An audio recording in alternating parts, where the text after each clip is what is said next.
रहो। न्योता प्यार के हमके पेठवले रहो, मिले खातिर हमके बोलवले रहो। तू ओइलू हनियारा जुड़वलू ना जियारा रूठल बानी। ए जान बिना खइले सुतल बानी, चुमा के उपवास भूखल बानी। ए जान बिना खइले सुतल बानी, चुमा के उपवास भूखल बानी।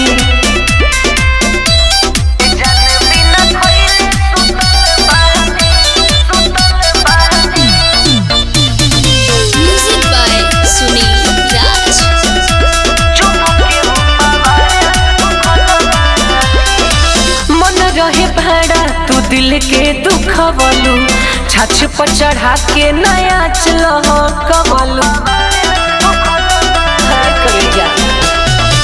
मन रहे भाड़ा तू दिल के दुखवलू, छाछ पर चढ़ा के नया कवलू। हरता हिलिया जरत जैसे दिया बोतल बानी।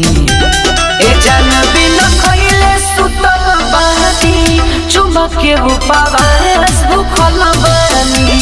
ए जान बिना खइले सुतल बानी, चुमा के उपवास भूखल बानी।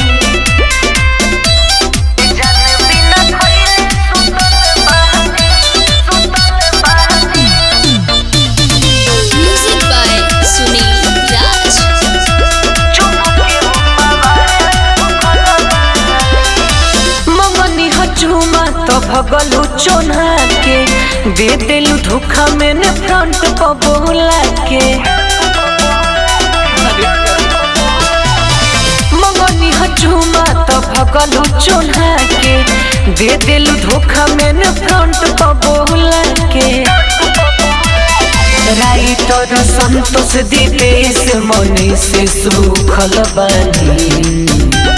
ए जान बिना खइले सुतल बानी, चुमा के उपवास भूखल बानी। ए जान बिना खइले सुतल बानी, चुमा के उपवास भूखल बानी। Manish recording studio Raxaul Raghunathpur.